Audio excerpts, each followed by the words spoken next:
আপনারা পোস্টারটা দেখতে পাচ্ছেন, আমাদের পাড়া আমাদের সমাধান প্রকল্পের নাম। 25-26 অর্থবর্ষে এই প্রকল্পে অন্তর্গত করিমপুর 2 ব্লক, মানে নদিয়া জেলার তেউট্টু বিধানসভায় করিমপুর 2 ব্লকের দিগলকান্দি পঞ্চায়েতের অন্তর্গত 8 নম্বর বুথের এলাকায় 45টি এলইডি স্ট্রিট লাইট নির্মিত হইল, যার প্রকল্প মূল্য 2,25,000 টাকা। আমরা যারা এখানে আছি প্রত্যেকেই 8 নম্বর বুথের অধিবাসী। আমার বুথে একটিও এলইডি স্থাপিত হয়নি। আজকে 1 ডিসেম্বর 2025, এখন সন্ধ্যা হয়তো 7টা বাজে। আমার বুথে একটিও এলইডি স্থাপিত হয়নি। এখানে আমরা জানি না কে বা কারা এই পোস্টারটি মেরে গেছে, এই ফ্লেক্সটি মেরে গেছে যে 2,25,000 টাকার এলইডি আমার পাড়ায় স্থাপিত হয়ে গেছে। শুধু আমার পাড়ায় না, আমাদের দিগলকান্দি গ্রামের আরেকটি বুথ 77 নম্বর বুথে, সেখানে আমার একটা মেরে গেছে, যেখানে 2 লাখ টাকা খরচ হয়ে গেছে, একটি এলইডি স্থাপিত হয়নি। আমি এই বুথের একজন সাধারণ নাগরিক হিসাবে, পশ্চিমবঙ্গ সরকারের একজন ট্যাক্স পেয়ার হিসাবে, পশ্চিমবঙ্গের সমস্ত জনগণ, পশ্চিমবঙ্গ বিধানসভা, বিরোধী দল, শাসক দল, মাননীয় মুখ্যমন্ত্রীর কাছে দাবি রাখবো, এইভাবে মিথ্যে প্রকল্পের পোস্টার যারা মেরে যাচ্ছে, এই টাকাগুলো যারা আত্মসাৎ করছে, তাদের সঠিক তদন্তের আওতায় এনে তাদের শাস্তি দেওয়া হোক। আপনারা ভিডিও তাকে দেখাতে বলবো, এটা 8 নম্বর বুথ, এদিকে দেখান একটি এলইডি আছে কি, এখানে কোনো এলইডি আছে নেই। এদিকটা দেখাতে বলবো, এদিকটাও একটি এলইডি নেই।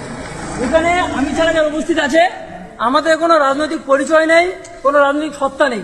প্রত্যেকের কাছে প্রশ্ন করুন, আমার বুথে বা আমার পাশের বুথে একটিও এলইডি স্থাপিত হয়নি।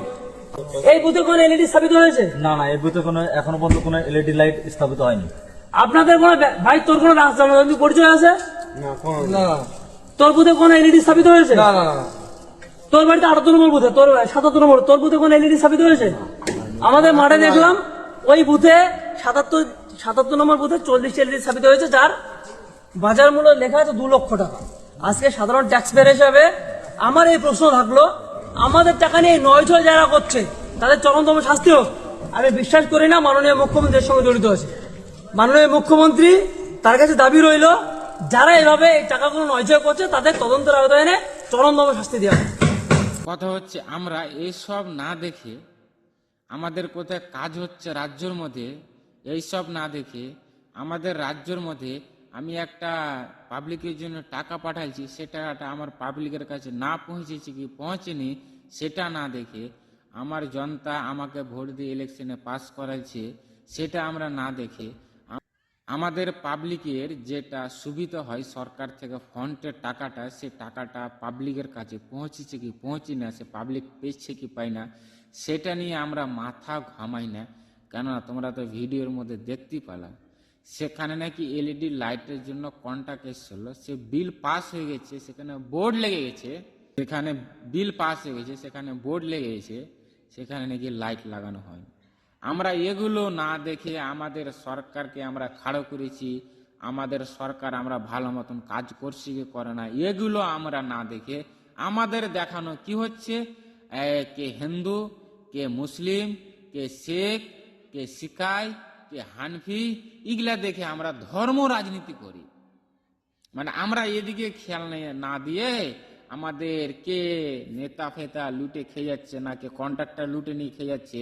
আমাদের গ্রামে একটা রোড বনছে, সে রোডের স্কিম কত টাকা কন্ট্রাক্ট আছে সেটা স্কিম তো আমরা জানি না, আমরা কখনো বলে না।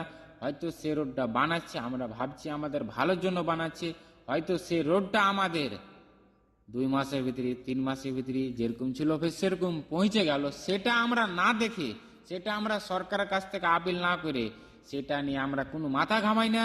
আমাদের কাম হলো হিন্দু মুসলিমকে ফ্যাট করানো আর আমাদের দেশে রাজনীতি করানো, এটাই দরকার। আর আমাদের দেশে কোনো কাজ করার দরকার নাই। আমি একটা দেখি রোড লাইনের একটা ভিডিও শ্যুট করেছি, হয়তো কখন আমি ভিডিওটা পোস্ট করব, কেননা রোডটা বানানো কতদিন হইলো আর কতদিনের মধ্যে রোডটা সেখানে ভেঙে সারমুচার হয়ে গেল।